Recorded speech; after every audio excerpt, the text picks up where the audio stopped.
Welcome to the ChuggieBets World Cup special podcast edition here. I got Sunshine and we got Matt over there. We're going to hit you with a bunch of information regarding the World Cup here.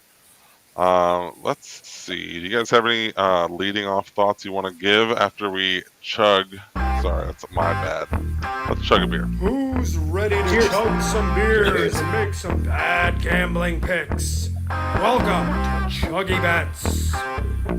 Oh, I'm drinking Jack Daniels today. Big time for the U.S. We need it. We need this one. Homegrown American lager. Let's go. I'm drinking a sparkling water because I take Sundays off. You need to. It's good for you. That's wise. Oh, okay. Let's get into this thing. So it's the World Cup. So for the uninitiated, you got 32 teams split into 8 different groups. Of those 8 groups, 2 in each group advance to the knockout rounds. We're going to be touching on each of those 8 groups, giving you a little feedback on who we think is going to advance, and then we're going to talk about the U.S., which is the whole reason we're all excited about the World Cup, right? But if you guys, anyone have any thoughts they want to share before we get into the nitty gritty? Yeah, I got a thought. I don't think Chuggy Bets would be allowed in Qatar. I don't know if you guys heard about this story, but they banned alcohol like 2 days before the matches. They banned all alcohol from inside the stadium. And the alcohol sections that they have are like 1,000 feet from the stadium and like their their hospitality zones. And I'll tell you one thing. If I was going there and I couldn't drink, I mean, clearly everyone knows this at this point. We have a podcast where we chug beers and talk about sports. If I can't be at the sporting event while drinking beers, big no-go. Not a fan of everything going on, let alone it's in the fall. But not a fan of that at all. We're not allowed. Could you imagine, like, because people plan for years in advance on, like, attending this thing. Could you imagine going all the way to Qatar or whatever, and finding out, like, on the eve of the first kickoff that you're not going to be able to drink during the games? It's crazy. All right, here's a question I posed to my buddies earlier today. How much would a in-stadium beer have to cost for you not to be pissed that they don't offer it? Like if it was no beer or $20 beers? $20 doesn't shake me at all. I think it'd have to be $30.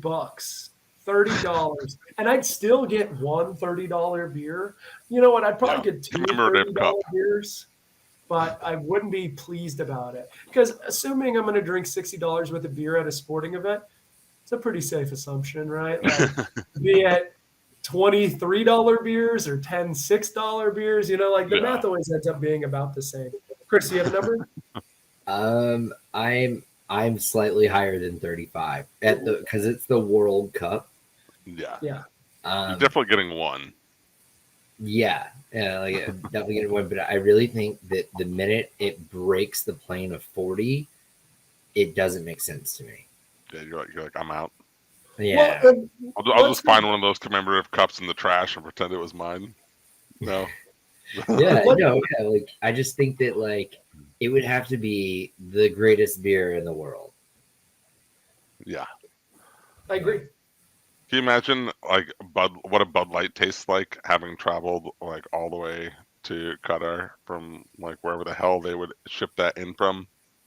Do you think it tastes better or worse? Chris, you're like the beer expert. Do you think the Bud Light tastes better or different than it does in the States? It's got to taste worse, right? Like it's all about like how far it travels, right? No. Well, Anheuser-Busch has facilities all over the world. Budweiser is like the most consumed beer in the world, pretty much. I can tell you that, like, I've hung out with a bunch of guys from England, and they love Budweiser, and I find that to be weird because I love English beer, and you know, they're like, "Nah, this is what we drink back home." It's the novelty, right? Yeah, but let's just say that if they had to source their ingredients from somewhere else, it is possible that beer could taste different, and I would lean on the side of it tastes better. It definitely tastes good on a hot day, and you know they're gonna have a lot of those. Yeah. um, yeah. So, but like, I mean, come on. If I'm paying $40 for a beer, it's not going to be Bud Light. Even if Budweiser is the sponsor, I'm going to buy one of their other brands that's like Yeah. foreign. Yeah. I'd have a $40 Budweiser. It sounds Yeah, like me it too. kicks ass. I mean, Wait. I'm not loving the idea of that. Yeah. I can get I'm just curious. Like, what are like when we're talking this price point, right? I'm wondering like how big are these beers? Because I'm assuming 20 ounces, but then again, Yeah. in another country, maybe it's a half liter, and in that case, $40. Okay.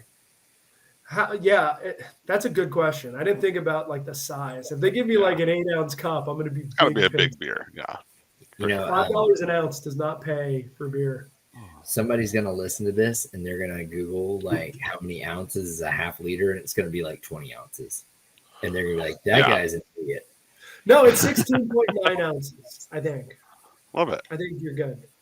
Oh, okay. It you know, we're recording this after Qatar and Ecuador already kicked things off, and the U.S. is playing for us tomorrow morning or tomorrow afternoon.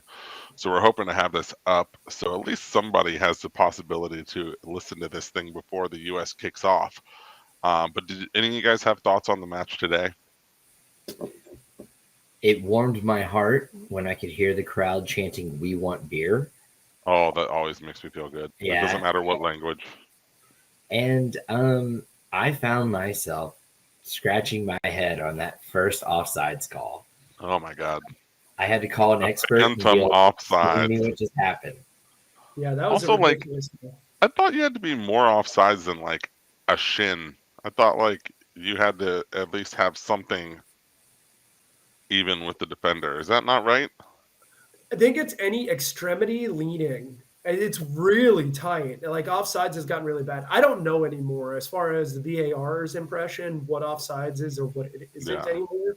It's become But when there's a whole impossible. other guy that's also further to near the goal line that they just like conveniently forget about, yeah, it's definitely not offsides. Well, Also- I heard about all the match fixing stuff before the game, so I was really nervous to bet it. And Yeah. maybe they did fix the game, and maybe that's the end result. You get a 2-0 Yeah, result. maybe those 8 Ecuadorians they supposedly paid off did not include Valencia. Yeah, that That dude had a dude, game. that dude put on a show and then he got hurt, which is a bummer. But Yeah. Well, what was the what was the new offsides technology they're using?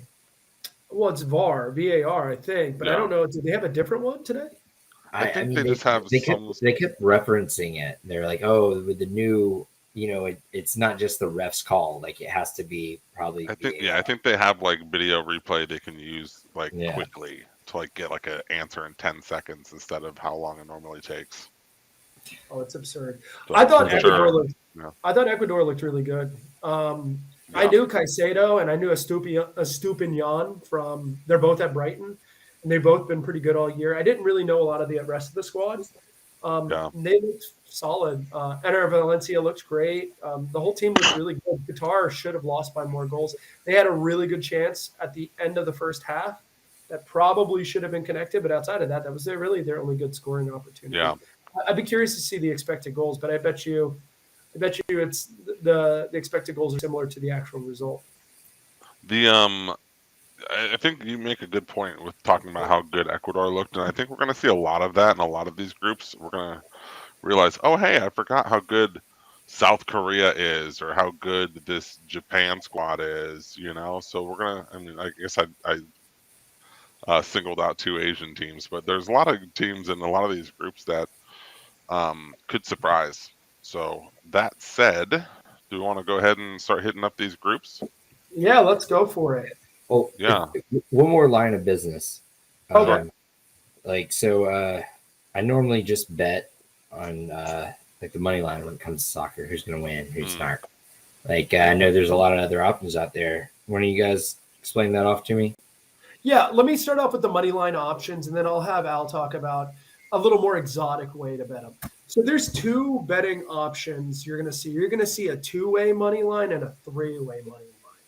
The 2-way money line, or the 2-way spreads, are going to have like USA is -1/4. Wales is +1/4. That's your normal spread options.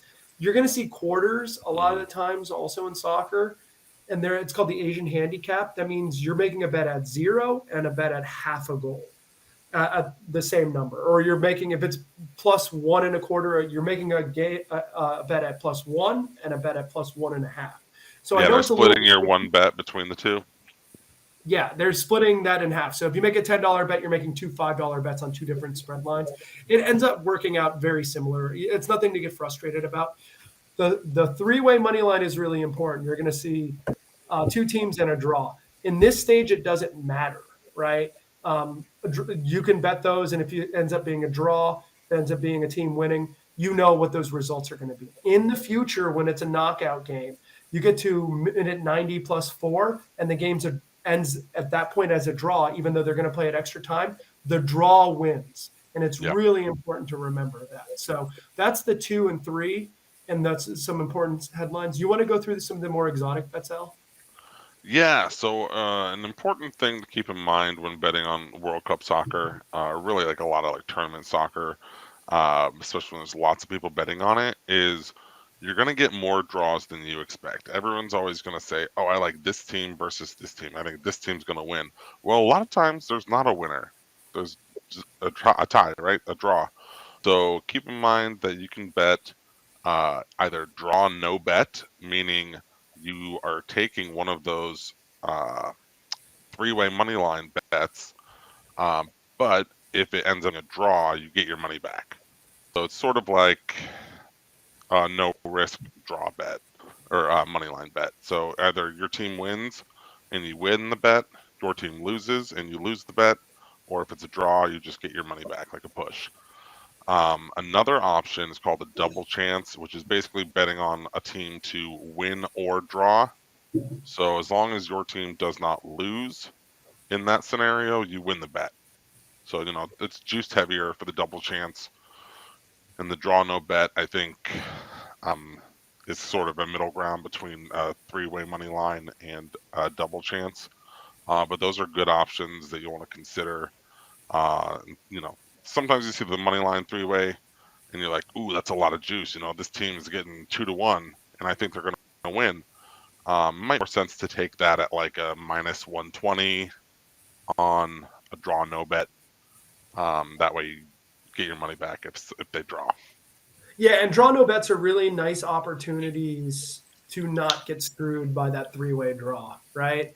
It's a really important thing to think about. And like I said, in tournament soccer, and Al put it perfectly, there's going to be a lot more draws than you expect. You're going to see good teams draw against bad teams just because that's what happens, especially in international soccer when the teams don't play together all the time. Everyone's coming from their club leagues. They haven't been practicing that much unless you're Qatar, who've been practicing for the last year. And that's just the way it works. So that may help you in your betting decisions.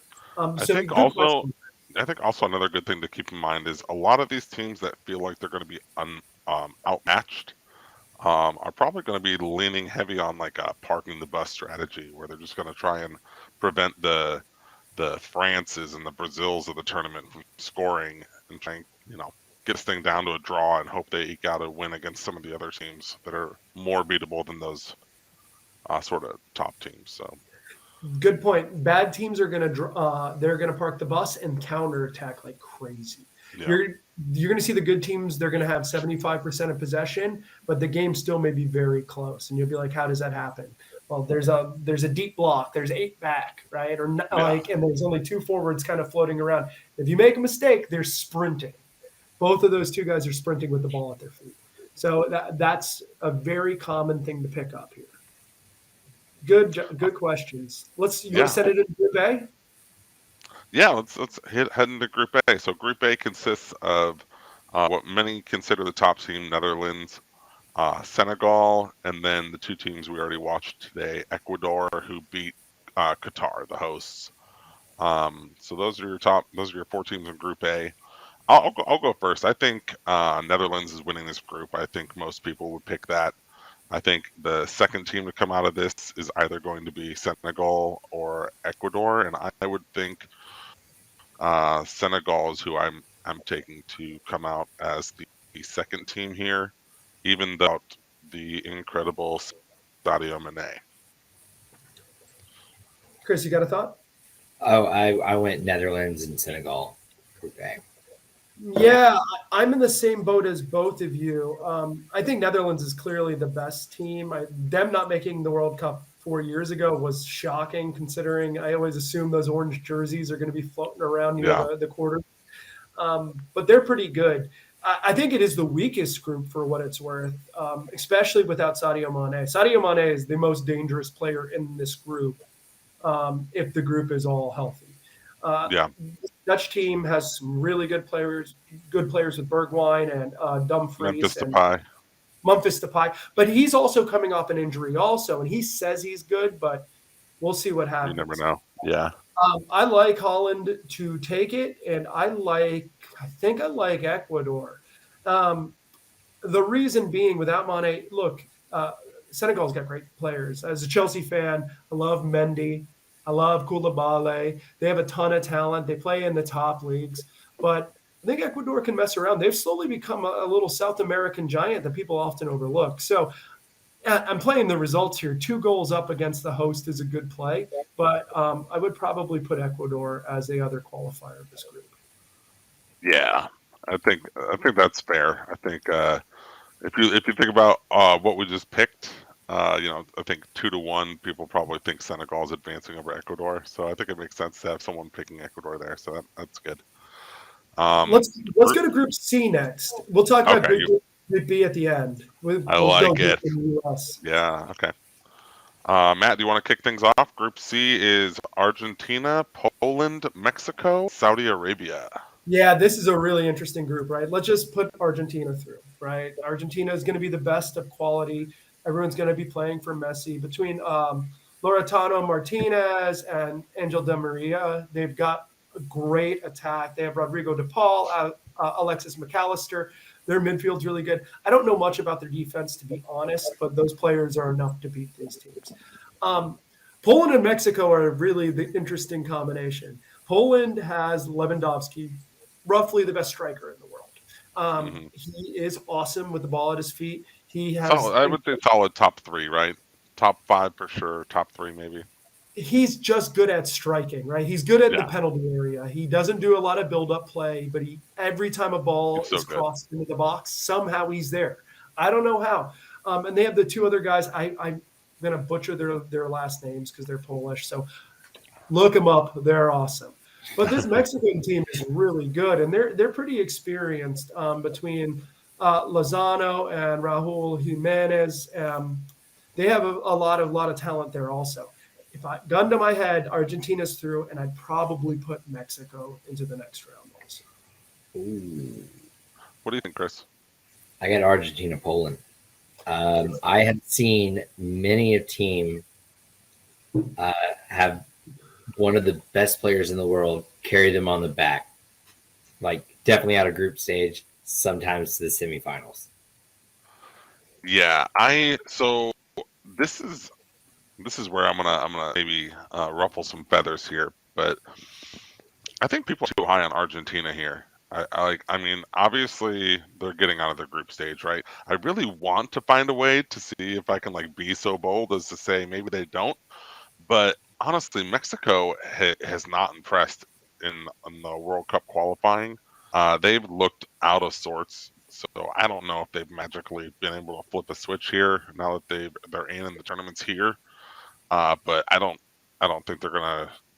If I was betting on it, I would bet on them to get to underwhelm here. So I'll also follow Sunshine there and take Argentina and Poland to advance. But I wouldn't be surprised to see Poland get a little scrappy in that Argentina game. Maybe that one comes down to a late one. Yeah, I think people are overvaluing Argentina as well. I just think they're clearly the class of the teams in this game. I mean, let's be real. A lot of people are picking Argentina to win the whole World Cup, which is what I'm thinking is a little crazy. They're getting out of their group stage. Let's not be. I was being a little overboard there, but yeah, they're somewhere between the round of 16 and the final. And for a little bit of clarity, the odds of Poland and Mexico to qualify are almost exactly the same, right? So Really? in the American books. So everyone's having these debates is like, how much can Lewandowski do? And Mexico may have a few more bullets in the gun, right? So it's like that debate. Do you take the sum of all the players? And like I said, Poland has a great striking three, a great attacking three. I can never say their last names. So I'm not going to try. But I like a Mexican team. I think they could be tough. And I think the weather may play better for Mexico. I think that's something we may need to consider. It's a little bit warmer, and I think they may be better adjusted than a Polish team. I think the European teams are going to have a hard time adjusting. So you said you're taking Mexico to come out with Argentina, right? Correct. Yeah. Okay. All right, let's move on to Group D then, yeah? Yep. Okay, this one is fun. Yeah, I was trying to see how far Poland made it in the last World Cup. I was just curious, but Group D. Yeah. Yeah, so Group D is France, the clear number one. And then you've got Denmark, Tunisia, and Australia. So this should be pretty straightforward, I would think. I'll kick it off. I think France is they're gonna go 3-0 in this group, and then I'm gonna take Denmark to come out behind them. I am on the same line as you. I took France, Denmark. I think there are two teams that are really good at soccer and two teams that are happy to be there. Yeah. And I think France and Denmark. We could talk. Let's talk France for a second. They're missing two of their biggest midfielders in Pogba and N'Golo Kante, right? And Benzema's not playing, right? And that's a big damn deal. It's okay. They're gonna get through the game. Olivier Giroud is gonna take the Benzema spot. He's still really good at putting. What was he, like 45? He's so old. I know. He's one of the Golden Boot competitors. He's getting really good odds right now. And Kylian Mbappe. I don't need to say anything else. Yeah, that's all you need. Ousmane Dembele is there too, who's really good. They're going to be good at striking. They're going to be. You got Hugo Lloris in goal. That's it. They're going to win. I like France to make the finals. I like them too. I wish Benzema was there. You want to talk about someone who carries a team? We all watch Real Madrid. That dude, for a team that has probably the most popular club team in the world, he carries that team more often than not. Well, I think also to that point, you have Benzema and Vinny Jr. on that team. That when they're both out there, it's someone's putting it in the net. Which, and along those same lines, with the Mbappe Benzema forward line, that would make so much room for Mbappe to do what he does best. When it's just Mbappe out there, it might be a little harder for him to find the back of the net than it would be if Benzema was out there helping. Well, Chris, you like PSG, or you follow them enough. You know how important the whole team is, and Mbappe gets a lot of opportunities because of the team, right? Yes. No, I mean, like they are. I don't know. They're very structured to kind of function as a team. There's not like really one outstanding one that's head and shoulders above. Yeah, they function as a team. I'm trying to. Yeah, I mean, you got Messi and Neymar. Yeah, you got too many big egos on the field to just have one. So they do function very well as a squad. But yeah, Didier Deschamps has so we're all in quite agreement a squad this year for France. I mean, if they had Kante and Pogba back there, this would be a no doubt favorite. This would be the one I'd lock up to win it all. Yeah. All right. So we're Group D, we got France, Denmark. In agreement then, France and Denmark coming out of this one. Let's go to Group E. Yeah. This is a fun one. This is actually fun, unlike the last one, which was very straightforward. We've got Spain, Germany, Japan, and Costa Rica in this group. So I guess let me first start off with a question here. Does anyone think Costa Rica has any chance to noise and or disrupt what happens in this group? I don't. As a Yeah. CONCACAF fan, I think they're a good team as far as CONCACAF. I think the other three teams are much better. Yeah, very tough draw for them. So they're bottom finisher here. Chris, do you have a thought on Costa Rica? No, they're not. I don't have them making it out of their group stage. That's so that's how a about tough-ass other group three right then? there. Yeah, who's coming out of those that group out of the other three, Chris? I'm saying Spain, Germany. So I'm going to ruffle some feathers with this. Germany has played Ruffle away. really bad as a team, as a collective team over the last year. Look, they're super friggin' talented. The offense alone, like you can On name paper. 10 players, and Yeah. they're awesome between Gnabry and Kai Havertz, and they have one of the best midfielders in the world in Kimmich, right? They're really Tony Rudiger is also awesome, right? They're super loaded. Timo, right? Manuel Neuer in goal, he's awesome. I just don't think they're going to put it all together. I really don't. Spain, super young. This is going to be a nice revolution of Spain. I'm super curious to watch Spain play to see if Morata gets a start or if they go with the young guys like Fatih as far as their offensive attack, because they have two very different directions, and Morata's getting old. So with that being said, I don't know who's going to win, but I kind of like Japan to qualify. And I'm taking Japan to qualify. Let's say Spain and Japan. I'm going to take Spain and Japan to come through. It's more of like, I think Spain or Germany will go through. And I also like Japan. Japan's really talented. People don't know how talented they are. We used to think they only played in Japanese leagues. If you've been watching Champions League, I can never remember his name. The dude at Frankfurt has been really good. Their striker has been really good. They set a middle block, and they're going to play really well against teams that are overly aggressive because they counterattack super well, even at against premium teams. So I think they're going to play some weird games. I think they'll probably get like 6 points to get through or like 5 points, but it may be one of those groups where you sneak through with a medium amount, because I don't think Spain and Germany are as formidable as people think. So you're taking well for sure. I have more to say on Spain. You're taking Spain to win the group and Japan to come out as two. Yeah, I think so. And then Chris, you were having Germany too. Yes. Okay.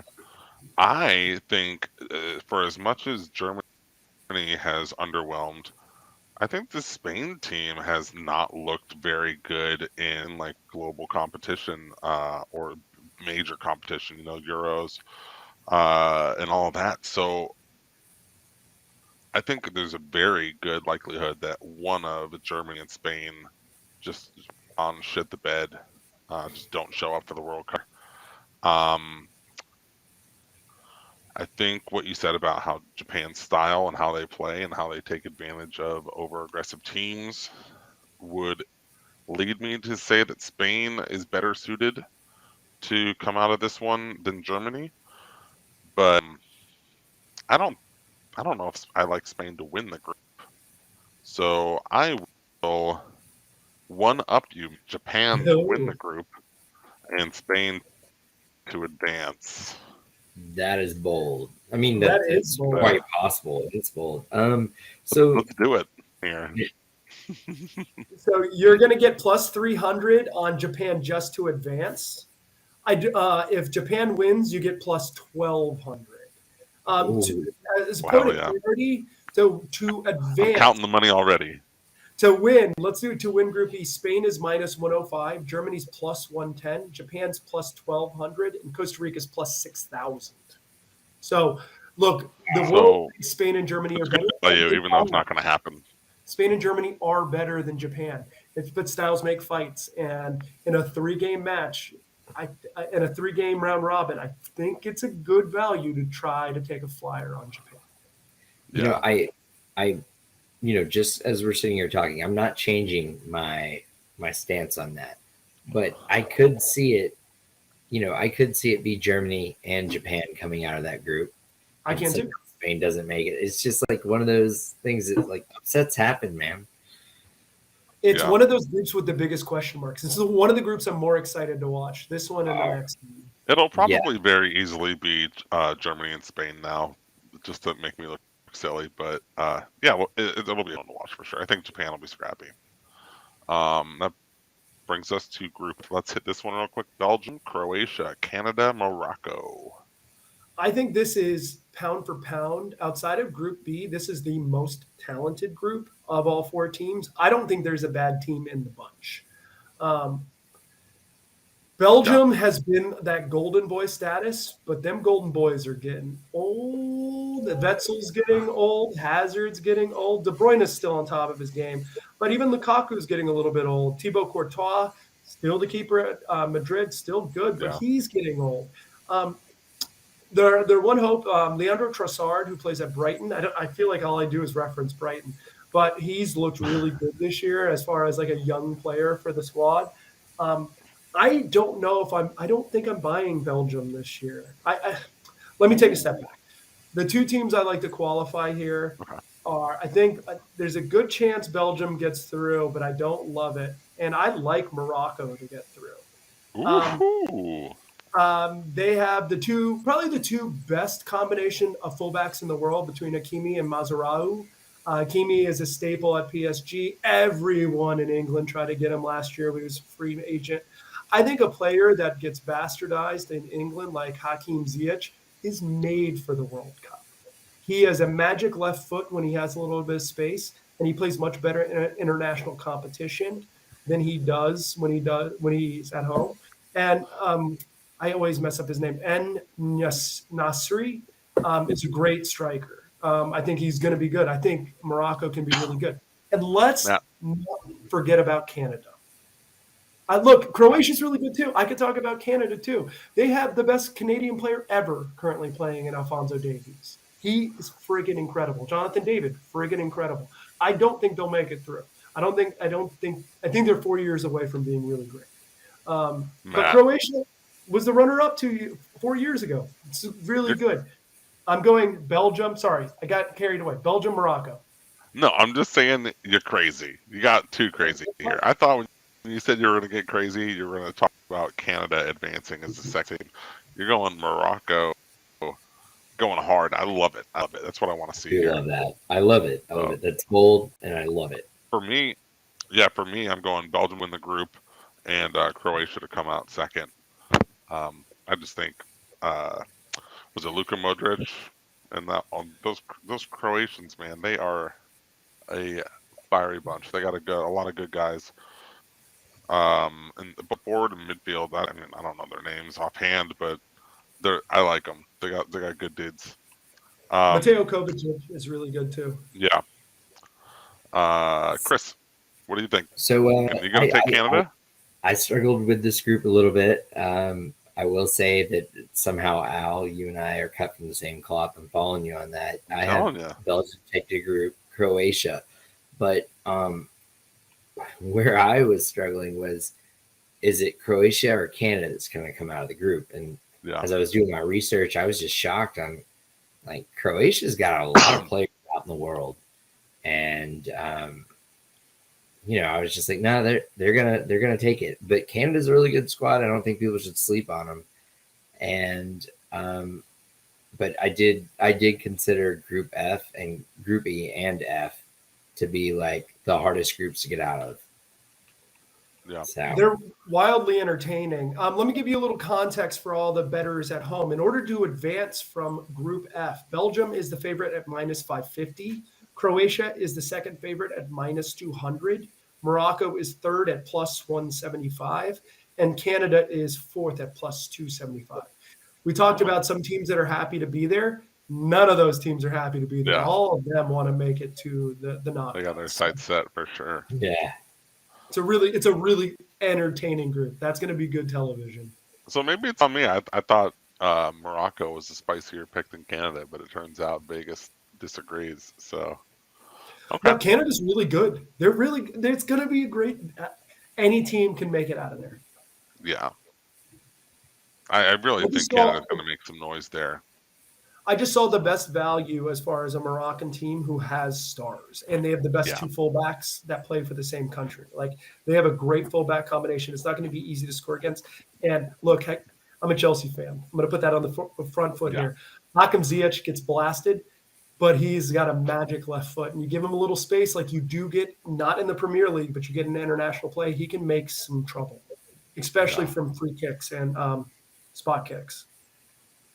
You know, Matt, I'm really glad that you had us skip the U.S. Group B, so we can circle back to it. 'Cause I'm so excited to talk about that one. But I did just so before we get there, let's go over H. So Group G, we have Brazil, the all but anointed champions here. Switzerland, Serbia, and Cameroon going with them. So Matt, who do you think out of that group?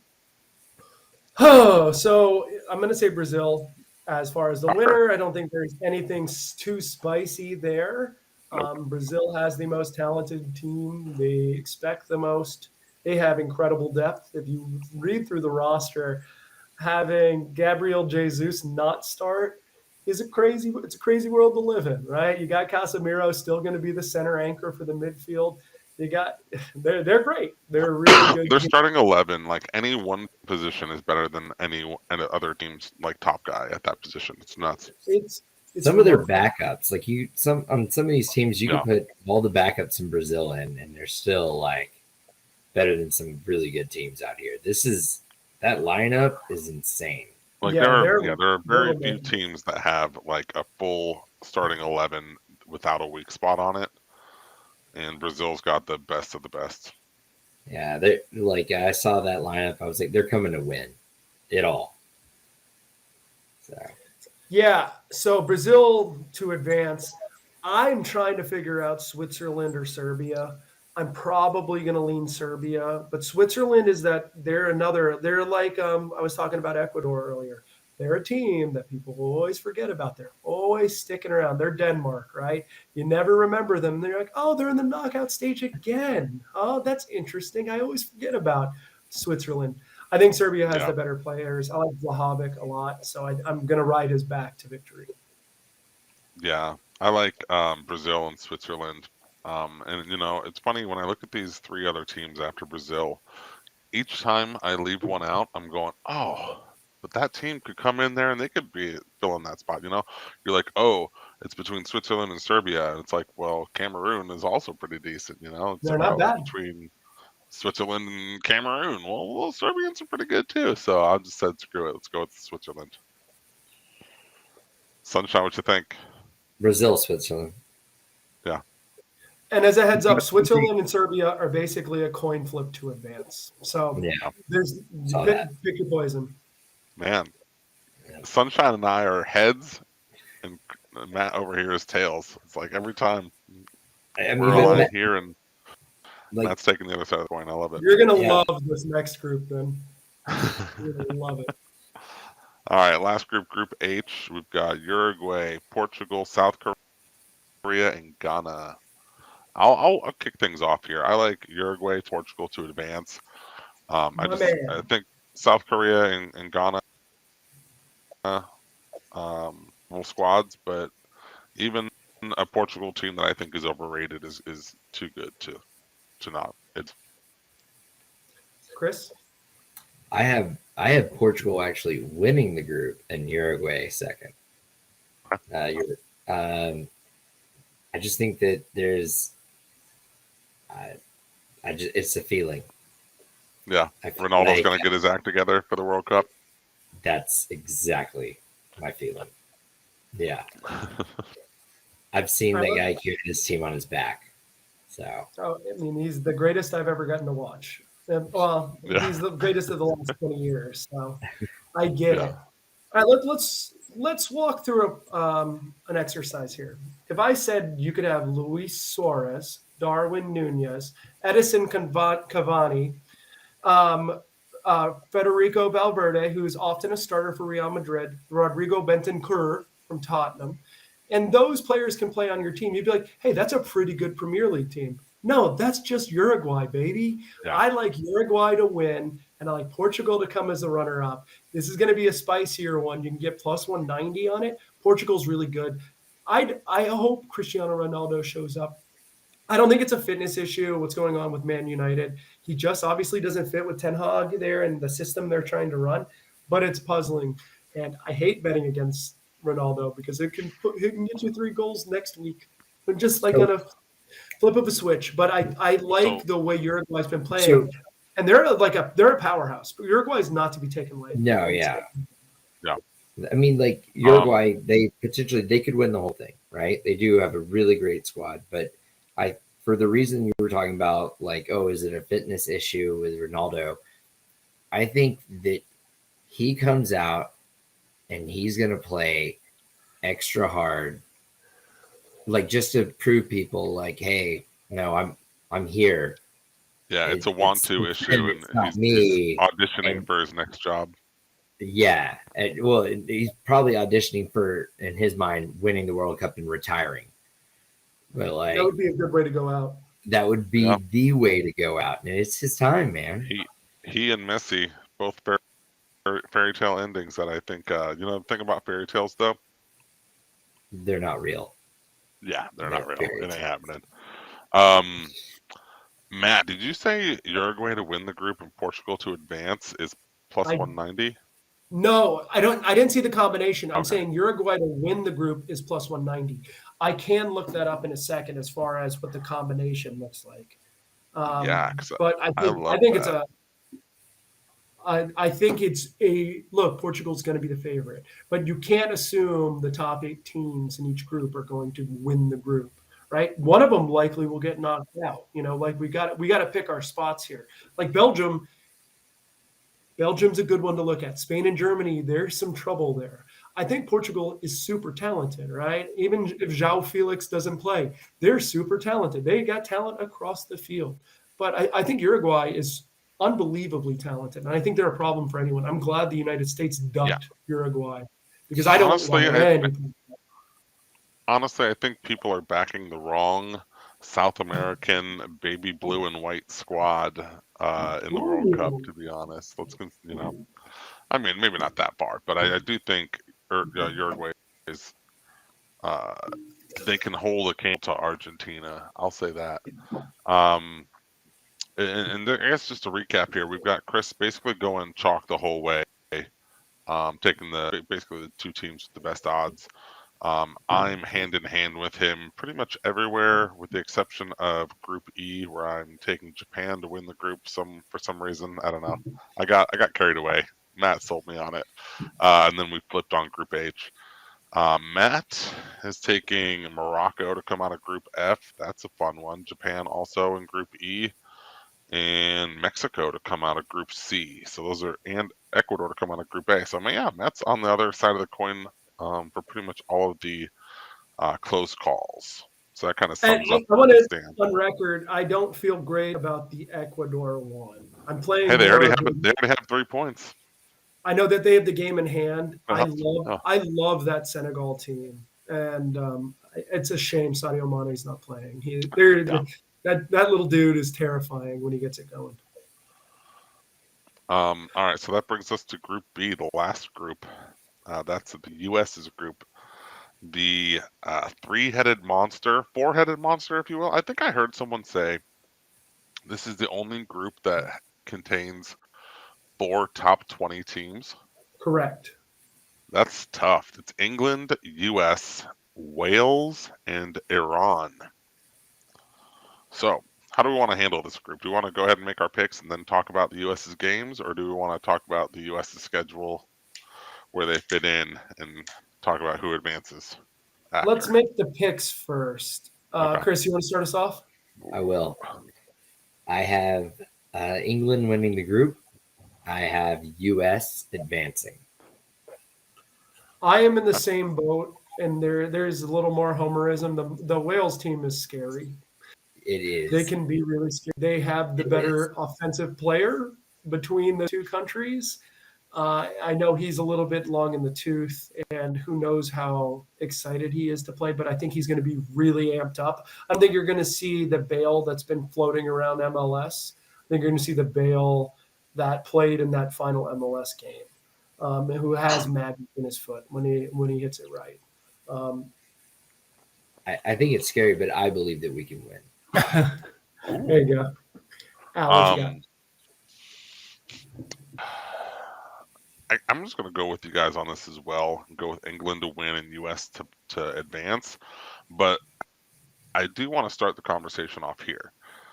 I do think 3 teams in this group that have a history of shitting the bed in just the most awful ways.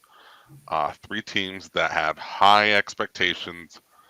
3 teams that probably aren't going to meet those expectations. Netherlands, U.S., and Wales.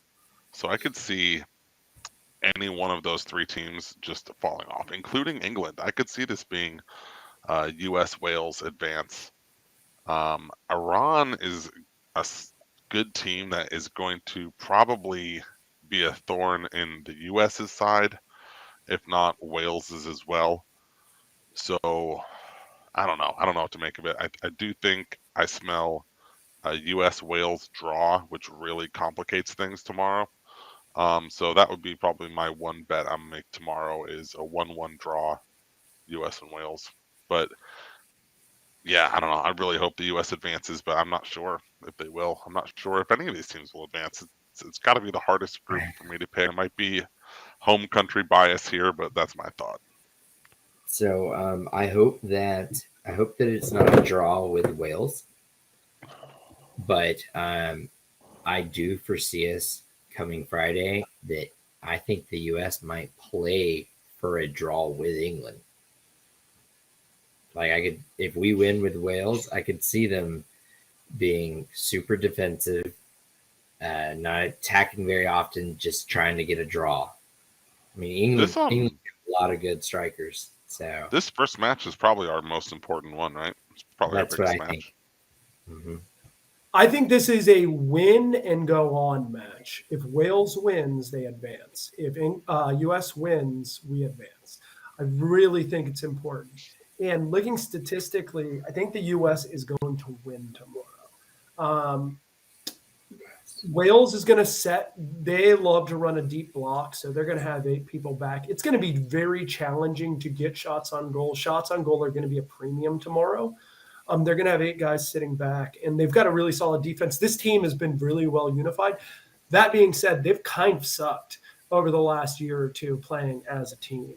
And there's something to be said where they haven't made the World Cup since 1958, 56 or something like that. They have been waiting a long time to get back in. So there's going to be a little extra juice. That being said, I think the U.S. is going to play – they're really good in the midfield. U.S. is far better in the midfield than what Wales can counter. And Berthalter loves to get only close shots. So it's going to be tough to come by some close shots, but I think we'll manage just enough of them. I could see this being 1-0 or 2-1. I think 1-0 is probably a likely outcome, but I do think it's worthwhile with the plus juice to take U.S. on the money line, the 3-way money line. Do you know what that is? It's one. No, I was saying just win. On the 1-0, I have no idea the result. The results. No, but I mean on the money line for the plus US. 135 right now. Okay. Yeah, I mean if you're ever going to just follow your heart with a bet, tomorrow's the day. Go ahead and do it. Yeah.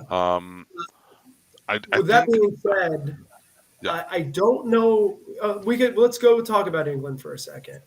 I'm curious to see how England adjusts to Qatari weather.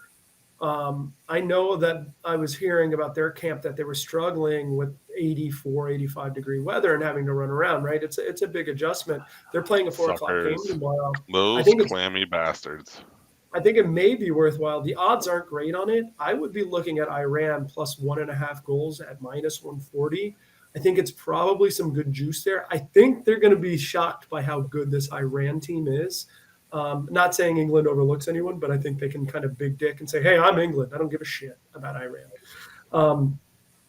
They've got two very competent strikers. Let me get the guy's name. I hate not saying it. I'm Taremi, who plays at Porto, and he's a goal scoring machine. He knows how to put his foot at the end of a ball. And England makes I don't understand what Gareth Southgate does as far as roster formation. He doesn't have Trent Alexander-Arnold ever starting, and it's puzzling to me.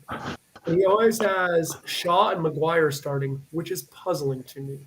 If you watch any Premier League, Trent Alexander-Arnold TAA may not be the best defender, but God, he's a great wing back. And he is he's unbelievably talented on the offensive side and getting back. It's crazy to me. I never understood Southgate's combinations, but that's what I'm looking for in that game. I'm going to probably take Iran plus 1.5 goals. I think so. There's a chance that bet looks really good for about half of a game, and then it looks really silly. But to your point, if England's struggling with the weather, then the longer that game goes on, the less likely they are going to be to go out there and make a game of it. So, yeah, why not? What do you think is the U.S.'s ceiling here? Realistically, I don't. Yeah. I think we face Netherlands and we probably lose, and I don't think it would be that close. Yeah, Get I past think the Netherlands only and- way to get past the round of 16 is to win the group, which means either beating England or England completely like blowing it. Chris, you got something? Trying to find England's lineup for tomorrow. They probably don't announce it yet. Yeah, it's probably not going to be out. No, like supposed, but Yeah. I will say that I had not considered the weather. And Matt, I think your advice is pretty solid. Yeah, look, England is far better. They're supremely talented at all positions. Even me complaining about Shaw and Maguire doesn't matter if we're playing in England, and the weather is fine. They're really great. I just think it's going to be an eye-opener when you face an Iran team where this is just a casual day. And they're talented. They're super talented. People don't realize they're a top 20 team. Yeah. And they're really good at all the positions, and they're not to be trifled with. If you take them lightly, you're going to lose. Like I said, I think England wins probably 2-1 tomorrow. Matt, what are the odds for this group for each team to advance? To advance. Or to win or whatever it is. To win and to advance, I guess. Okay, to win Group B, England's minus 260, USA is plus 450, Wales is plus 600, Iran is plus 1800. To advance, England is minus 1100, USA is minus 115, Wales is plus 125, Iran is plus 295. Okay. So this is sort of like a Morocco Canada type deal, where correct. This is a tough group. Wales and Iran. Mm-hmm. It is a tough group. I just hit all my bets watching Sunday Night Football here. The Chiefs just scored, so I just hit all my bets. Sorry. You guys want to talk about the USA roster really quick? Chris, I know you're following U.S. men's really aggressively. What did you think about the roster choices? I mean, honestly, I was pretty happy. What I'm most frustrated with is the two big surprises. The two big surprises were that Zach Steffen didn't for goalkeeper and Ricardo Pepi got left off the roster at forward. So, you have any thoughts on those two particularly, or anyone you have concerns about on the U.S. team?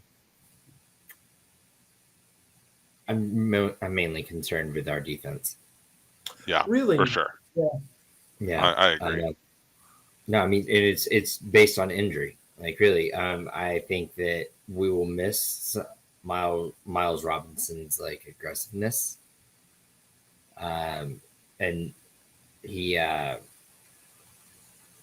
Oh man, who's the other defender in the back? It's escaping me too. It's not Brooks. It's Anthony Robinson, Serginho Dest are on the end. So you got Walker Zimmerman at center back. Yeah. But I mean, I think that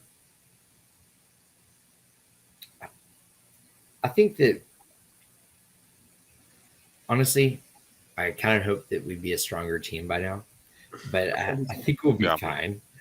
I think that lineup works, but you're right. There were a couple questions I had out there, and I was not expecting to talk about it, so I didn't really.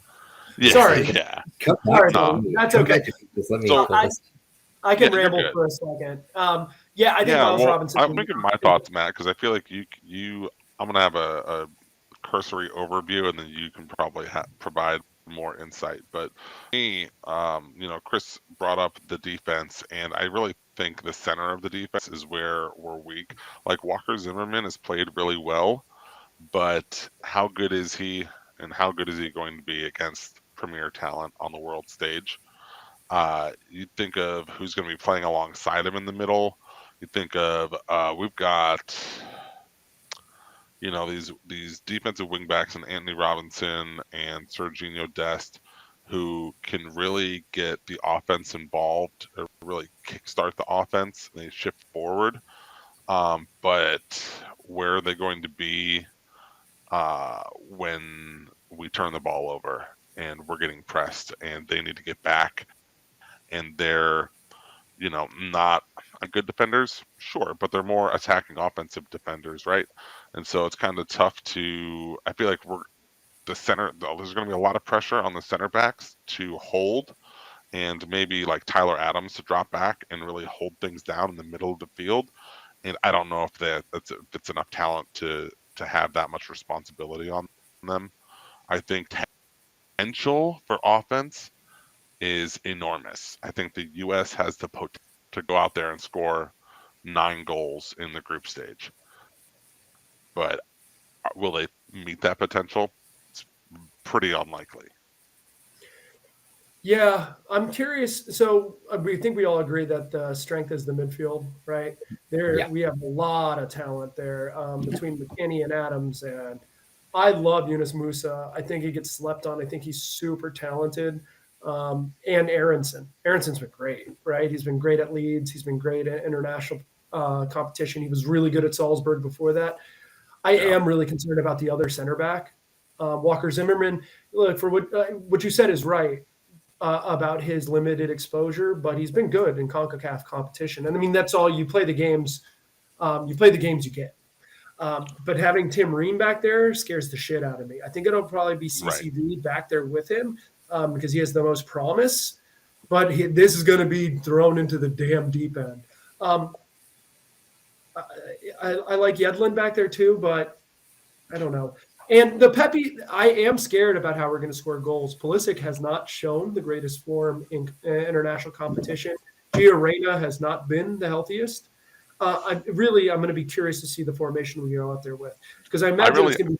I feel good about Ferreira. I think Ferreira is going to be our prime 9 there. I think he's going to be the guy scoring goals for us this year. I think if we are smart and we use Pulisic and Reyna to feed the ball into position to score rather than being the ones on the end there, there's good potential to score some points. I do too. The only problem with Ferreira is he takes away all hope of crossing the ball into the box, right? And that's where you can get McKinney involved. He's really good with his head, and he can fly a little bit. But if you get McKinney too far up, you're taking players out of the defending part of the half. So it's a curious situation that the United States are in. But I do like Ferreira when the ball's at his foot. I think you're going to see Haji Wright tomorrow, to be honest. I think it's going to be Reyna, Wright, and Pulisic across the top. And Haji Wright has shown a ton of promise. I think he's in the Turkish league, and he's had a bang up year so far, but so has Ricardo Pepi at the lesser league as well. So I just thought it was curious. My biggest argument for not choosing Pepi is you did a pitch to him for him not to join Mexico. All right. You played to the emotions of like, hey, don't join Mexico. Make sure you join this United States squad. Right. And there's a lot of pitching going on. And we've done this with several players, Gio Reyna included. And when he came over, he probably had expectations to play for the United States and play at the highest level. And you couldn't find a spot for him. Like, Josh Sargent, I hope he kicks the ball right in my mouth and scores 9 goals. But there's no need. Josh Sargent must be sleeping with Berthalter's wife or something. Like, I don't know what the deal is. I don't know how he's on this squad. I've never understood it. He sucks in the Premier League. He's never impressed me any stop along the way. And he hasn't even been playing on the team. So he's coming in without any, like, what's it called? You know, they don't have any chemistry. Yeah, exactly. Sorry. And like, then go get a Jordan Pefok. I didn't understand it. Jordan Pefok's been there. Like, yeah, I would love if he was on this team, but I guess he doesn't fit the style that the U.S. plays. I don't know. That's what I read. I don't know. I don't think Berhalter will be the head coach of the USA squad come January 1st, for what it's worth. But oh wow, yeah. I mean, I thought you were going to say for 2026, but you're saying by 2023. Chris, did you have something to add there? Sorry. No, I am down a rabbit hole. I'm going to pull out of that. I just don't think Berhalter's done much with the squad. You've been selling hope. Everyone's been selling this USA hope. It's time to put up, man. And like, if you build a formation that works, great. If not, we're going to hold your feet to the fire. Well, I mean, I feel like as I've watched them over the last year, they're hot, they're cold, they're hot, they're cold. When they're hot, they can beat anybody. When they're cold, they can lose anybody. Yeah, like we saw them in Orlando, and they were incredible against They were good. That was a great game. And that was a big game. That was like a game that really set us, because it was like a question whether they're going to qualify at that point, and that was like a big one. We needed to win to make sure we locked it up. That's right. Really what you really hope is that maybe the U.S. rises when it's most necessary. Bingo. And that's what we really hope. And that's what this team lacked last World Cup or the one before, you know. Like, 2 ago. They didn't really like the team last World Cup. Yeah. So, and like, there's a lot of these squads out there that we've talked about, and we're just like, oh yeah, that one's kind of a question mark, but they're going to go forward. And the reason why is because they show up. And I hope so. Now I'm, I'm really now I'm kind of excited for tomorrow because I really think my team will show up. One thing I do like. So. Oh, go ahead. Go ahead. No, Al, you. I was gonna say, yeah. I was gonna say one thing I really do like about this roster, despite it lacking Ricardo Pepi and having Josh Sargent, is that if Jesus Ferreira is lacking or not producing at the 9, there's a lot they can do to get creative and move guys around. You've got Brendan Aronson, who's going to be playing in the middle for the most part, that they can move up. You've got Weston McKennie and Tyler Adams that can be more attacking in the field.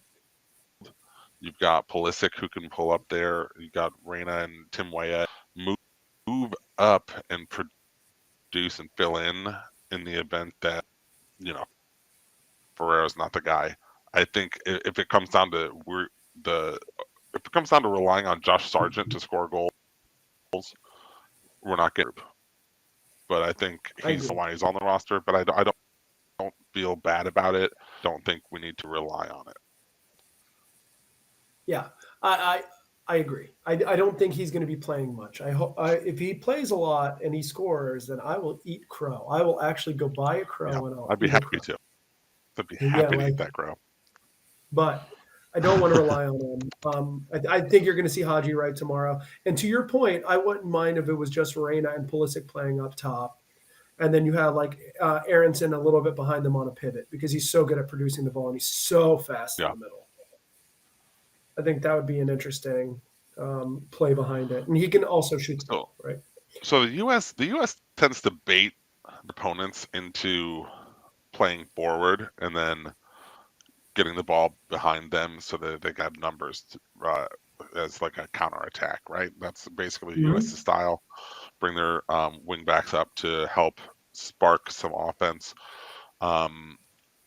Obviously, England is the team that's scariest in terms of drawing them forward and then them just being able to blast through our defense and put in 4 goals and it's a done deal.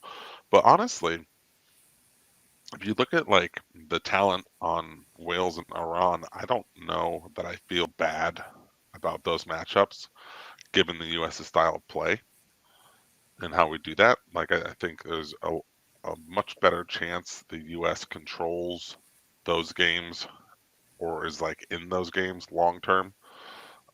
It's the England game I think that could get carried away and be a blowout to begin with. But hopefully this Wales game gets the team off and gets allows them to shake off the rust and hopefully get a W. Agreed. I don't think we should have expectations of us going out and kicking the shit out of England, right? No. I think we're going to play a little, to Chris's point, I think we're going to defend and we're going to defend and we're going to defend. We're going to play that game very differently than the way we play Wales. It's going to be one where I'm going to be half in the bag and pulling my hair out like, why aren't we trying to score? And it's like, well, yeah, because we're not trying to score. We're trying to lose this game 1-0 so that we can be on top for goal differential for that 2 spot. Yeah, and then if we're going to let But that's also playing, I agree, but that's saying our goal is to make it out of the group stage at the end. Beat England, and you're trying to actually do something. But I don't know if that's possible. I think it's possible that. No, it's not possible. I think England needs to do the lion's share of the work to lose that game more so than the U.S. going out and winning it. I think is probably the fair way to put it. Where's the U.S. practice facility? It's like in Midwest, right? I think Columbus. I don't remember. Yeah, like Columbus, Missouri, right, or Columbus, Ohio. Yeah. Yeah. Shit, it didn't get too hot out there. I don't think. I think we'll be okay adapting to What's the elevation in Qatar? I imagine it's pretty low. Yeah. They have like a mile-high stadium they can play in out there. I wish Mexico becomes like dominant there. Yeah. The thing is, let's just say a theoretical front line for England would be Foden, Kane, and Raheem Sterling. I don't want to give them a lot of opportunities. I think you gotta play back. Those 3 will kill you, especially Kane. But like you can't have Phil Foden running right at you and not having enough defense back. So that game is going to be very different, and it's going to be uncomfortable. And I do think we can win. I just don't think it's very likely. So I do want to touch on a couple other things. But before we do that, I do want to pose this question. If the U.S. loses to Wales tomorrow, what does a path out of the group look like for the U.S. at that point? England and Iran win by like a lot? It depends on Wales, right? Wales would have to lose both matches, and they'll likely lose England. But it's gonna be tough sledding. I think the U.S. almost has to win out if they lose to Wales. I think it's also kind of scary to think that if the U.S. draws with Wales, and we are so lucky to draw with England, that just means who can score the most goals against Iran. That's true. And we're sitting here talking about writing Iran off already. Like they're the 4, right? Mm-hmm. So this is a team that's good though. That Iran could go out and win that game and beat the U.S. And then we're sitting there with our dick in our hands with 2 points on the board. That is true. But what we have going for us is that we play them last. Agreed. Yeah. Super so we important. know what we need. Hopefully we can go out and whoop up on Wales, get 3 points, keep it close with England, but hopefully Iran is just out of it statistically at the time we face them. And then it's like, okay, we can just. That should be a little bit easier. I think there's an advantage to that. But I mean, now I'm all like, maybe Iran's going to really make a run on it. I'm saying us, on Wales, maybe not England. There's not an easy team in this group, is my point. right? Yeah. And it's a beautiful sport, right? This is why you watch sports. You watch sports for stakes. There's With 200 sports countries in the world, and we're talking about top 32 at soccer. So and like Yeah. Italy's not involved. yeah, I You can't know, like- believe that. and the best striker in the world is not involved. I know Norway's not Crazy. playing. Yeah. Um, So let's we're running a little long here, so let's just touch on a couple things. One, let's pick who we think is going to make the finals and who is going to win the whole thing. So just Okay. gut feel. Do either of you guys want to jump in on that, or I can lead things off if you want. Sure, go I know ahead, I buddy. kind of sprung that one on you. So for me, I like Brazil and France in the final, and I think I'm going with Brazil over France. I know Brazil's a popular pick, but they're a popular pick. I think only 8 countries have ever won the World Cup. Is that true? Sounds Yeah, true. it's a surprisingly It's like- small event. It's like Argentina and Brazil, and then like 5 European countries, and like maybe 6 European countries. So it's not like we're gonna get a new country winning it out of the blue here. I think you see some interesting countries come out of the group stage, but by the time you're in that final 4 range, you're talking just the tried and trues, the blue bloods. So your France, your Brazil, who else? Argentina. So I do think I don't think I have Argentina making the final 4. I'll say that. But Brazil over France would be my pick. It's basically groups A through D versus groups E through H, right? Is how it works. Yeah, So this- assuming that the top team beats the second team. Then I would probably go Brazil and England. I like England in this spot if they can adapt well enough to the weather. I think France-England's going to be an amazing semifinal, right? I think that would be incredibly exciting soccer. But I'll go into why when we talk about some other bets in the future. But Yeah. but I think Brazil wins. So I have England beating France, and then England, like in the end, I have England, Brazil. Yep. And I have Brazil winning. Man. So you guys both like England to make the finals? I do. I think they're really good. Yeah, they got a really strong. I feel like they are. They do, but they are like they're for sure gonna shit the bed before then. I know it. But they do have a really good team. I don't. They're bound to think not France do that one of these times, right? I think France is Mbappe's amazing, right? Mbappe's really, really good. I think France has got a lot of question marks. If Benzema was in, I would definitely choose Yeah, if they had a France. couple more guys healthy and or playing, it'd be a different story. But yeah. You could say the same thing with England. If they had a defender like Reece James, they may be much more formidable. Like they may have more options in the attack or in the defense. But I think I like England in this spot. But I think Brazil's ridiculous. They're the dumbest team I've ever seen as far as like the quality on that team compared to the rest of the world. What about Belgium and Portugal? Where do you guys see them getting the bounce roughly? Like round of 8? Final 4? I could see Belgium losing the knockout first round. Really? Yeah, I just don't. I think. And then I guess Argentina would be the other team that's probably worth mentioning. All right, I have Belgium.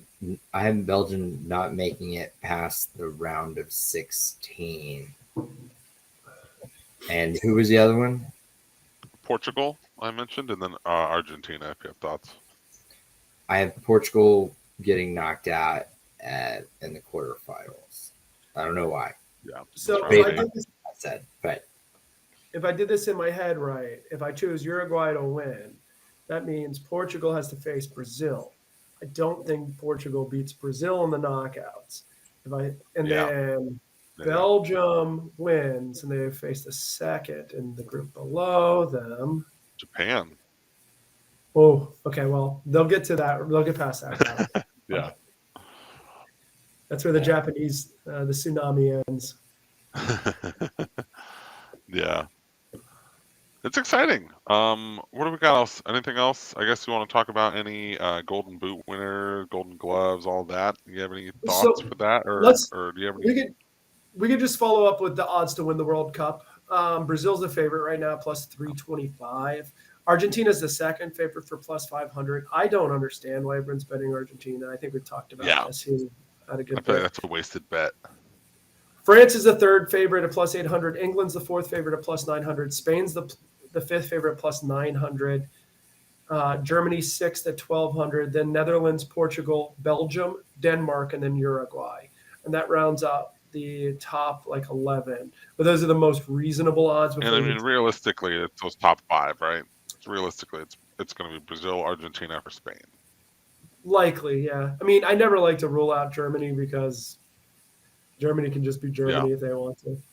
And I think we went over that. Golden Boot, who do you think is going to score the most goals? I'll start us off here because me saying I've got a great one. England gets to the final is predicated on the fact that Harry Kane is Harry Kane. And Harry Kane is the most dominant striker in the majority of those games. I would probably lean Harry Kane. I know that's not exciting considering he is the most likely scorer, right? He's a flopper that scores penalties. Anyone can do that. Let's not pump him But up this too isn't much here. this isn't the Premier League they're playing in, right? Like this isn't like the tough defense league where there's very little gaps. There's going to be some more gaps to shoot at. So I like Harry Kane in this situation. Someone else you can look at if you really want. I think Brazil is just so much talent. It's hard to pick like Neymar or Richarlison. There's a lot of opportunities out there. But you really want to get weird, you could look at Lautaro Martinez for Argentina. I think he's a really good striker. I think the world's going to be focused on Messi, where Martinez may be doing a lot of the cleanup work. But this is predicated on Argentina getting very far. What do you like? Yeah, so I think you just sort of implied it. So you're wanting to look for a striker, a goal scorer on a team you expect to make at least the final four, right? Someone who's going to be playing 6+ matches, basically. So for me, that narrows it down to I don't like England to make it that far, so I would say France and Brazil. Those are the two I picked for the final. And so of those, I think the very best odds are going to be on a little fantastic quick goal-scoring Real Madrid player named Amir. 3,000 to 1. Plus 3,000. Plus 3,000. That's 30 to 1. I think there's a very good chance he outscores. He's the top scorer for Brazil. Good chance Brazil wins it all. I don't know why his odds are longer than Richarlison's. But yeah, that's the guy I like as far as value goes here. I think he's a good value. I think Darwin Nunez would be another fun one, but I don't think that's going to happen. I think that could look good until Uruguay gets eliminated, and then you're like, God, now all these guys are passing him. But yeah, those are probably two names I like the best on the list. Chris, do you have anyone on that list that you like? I like Memphis. Memphis Depay. I would love it if I thought Netherlands was going to make it to like the round of 8 at least. I would love that one. And I think, well, I guess they are going to make it that far because assuming they win their group, they're going to play U.S. or Wales basically. Yeah, it's a good one. It's a good pick. Chris, you got anything else to add to that? Any reason? No, I actually like the Netherlands. I like their style of soccer. One thing about that pick too is I think he's the primary goal scorer for that team, and he has shown he can score regardless. Versus like my pick, Vinicius Jr., who's according to Vegas the third option on a Brazil squad. So if Brazil shares the love, then it makes it a lot harder for those guys to top the list. Versus Depay being the clear number one for Netherlands. You know what would be an interesting one? They have players to get more than 2 assists. And I like Vinicius Jr. for that. a lot. Ooh. Vinicius Jr.'s speed creates such problems, and there's always someone just lurking in the middle. And he likes to play the wing more. God, sorry, Yeah. guys. I've been sick. Good. So I think there's an opportunity there. Yeah. Anyone you like on that list, Matt, that we haven't touched base on? And I normally just don't like the top biggest names. I feel like those guys are the ones that everyone bets on, but they never end up being the guy who scores the most. I know you mentioned Harry Kane, but anyone else? I mean, if Portugal's going to do something, it's probably going to be on Ronaldo's back, and he's getting pretty good value at plus 1,800. Same thing with Belgium. I don't know who's going to be the main scorer. Yeah. De Bruyne can only do so much, but you can always look at Romelu Lukaku there and see if there's an opportunity. He always plays really well when he's part of the Red Devils versus when he's part of the club. And then Germany, pick a name. Havertz, Gnabry, Sané, Muller. Any of them could be. Ferran Torres would be interesting for Spain. Vlahovic for Serbia, I know I mentioned earlier. And then Argentina has like a gang of players you can choose from outside of just. Yeah. Oh, is Griezmann on the list with odds? I know he's on the list, but like I don't he's see the like odds, plus 10,000. Yeah. So like 100-1. Yeah. I could see him scoring, but again, I think maybe I'm too high on. But what else do we have to look at? Golden Glove, best goalkeeper. Yeah, and this is always a more qualitative one because it's not like a hard number. I don't ever know how they quantify this. Yeah. Same story though, right? We're looking for a goalkeeper that's making the finals or close to. Yeah, I'm making a bunch of saves. I'm going to go with Hugo Lloris for France. I like Hugo Lloris's game. I think he's I just see them getting far enough. I don't think Jordan Pickford does enough for England. And I don't want to pick Allison, right? Allison's great. I mean, he's the favorite for a reason, right? Yeah. I would pick Hugo Lloris. That would be my choice to get a little more juice. It's surprising to see Jordan Pickford so far down the list, to be honest, for a team that's expected to make a far run. But I guess there's just better goaltenders on the other teams. I honestly, I was just thinking the same thing. Looking at that list. I don't really have anything to add on that one. No, Pickford's a good choice. If you think he's going to be the main reason, I think they may win despite him a bit. But that's not saying anything. I have no idea. I hate Unai Simon. Every time I've watched Spain play, I feel like he gives up dumb goals. But that's neither here nor there. That's just more of a qualitative thing. Yeah. And Manuel Neuer is great for Germany. I don't know if Germany will be in enough games. I'm in a curious situation with the way I feel about them. Is there anything else you guys want to touch on before we wrap this thing up? I feel like I'm good on my end. I'm excited. Yeah. Oh no, I'm good. I think like I was gonna, I'm pretty excited about tomorrow, and I was gonna be ready for it. But I think after this and talking all this, I'm just too excited. I don't think I can sleep. Yep. That's gonna be tough. Staying up, calling in sick. I am literally like, since we started talking about the U.S., I've just read. I'm reading everything that everybody has to say. God, tomorrow, man. Can't wait. Big one. USA Wales. Let's get it, boys. Let's get it. Chris, I believe that you believe that I believe that we will win. I believe that we will win. Cheers, brothers. I believe that we will win. Go US. Good night, Joey. Cheers, guys. Good night, Joey.